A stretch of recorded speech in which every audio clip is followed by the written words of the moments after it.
Proton Holdings aims to break even in 2020 with Zhejiang Geely's Lee Chunrong at the helm of its operations unit, Perusahaan Automobile Nasional. Lee, whose appointment was confirmed today, pledged to work day and night to make sure Proton is strongly successful.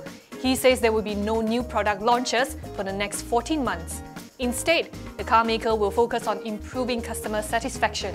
Meanwhile, Proton's chairman Syed Albao says the aim is for the car maker to turn profitable in 5 years' time and become the largest brand in Asia in another 5 years. Earlier this year, Geely inked a 460.3 million ringgit deal with Proton's parent company, DRB Hycom. It now owns a 49.9% stake in Proton.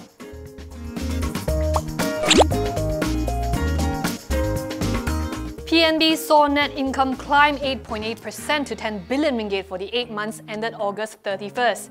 This was on the back of better economic and market conditions and as a Malaysian state-owned investment arm reaped returns from its strategic companies. Group Chairman Wahid Omar says Malaysia's stronger than expected economic growth has supported the domestic equity and currency markets. Most encouragingly, the increase in aggregate market value of PNB's strategic companies sustained 29 billion ringgit year-to-date, a weighted growth of 19.4%. While the total shareholders' return year-to-date was 21.3%, virtually double that of the FBN KLCI. He says gains from private investment and property should be realised in the final quarter of 2017.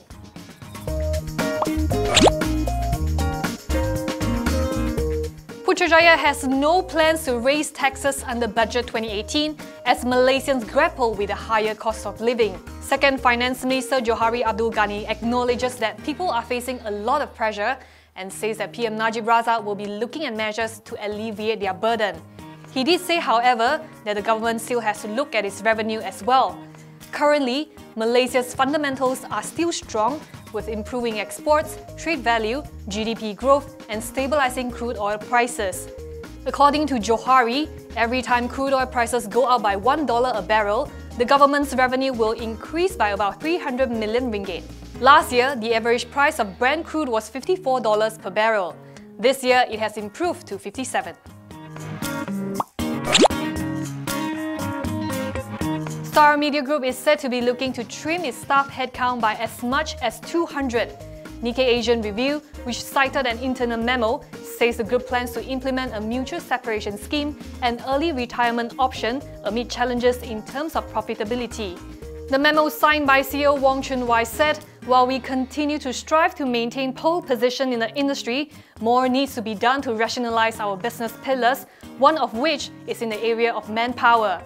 Star Media recently posted an 80.5% drop in its second quarter net profit. It posted a pre-tax loss for the first time of 1.48 million ringgit.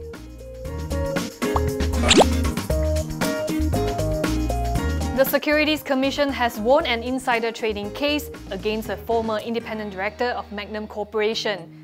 The SC had claimed that Lim Chew had breached the Securities Industry Act 1983 when he acquired 590,000 Bolton shares on July 12, 1999, while in possession of material non-public information.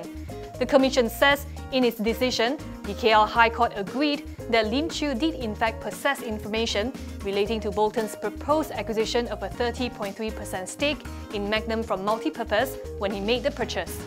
The announcement relating to Bolton's acquisition was subsequently made through the boss. The court ordered Lim Chew to pay a sum of 1.24 million ringgit, which amounts to 3 times the profits he earned as a result of the insider trading. It also ordered him to pay the SC a civil penalty of 50,000 ringgit and 75,000 in costs.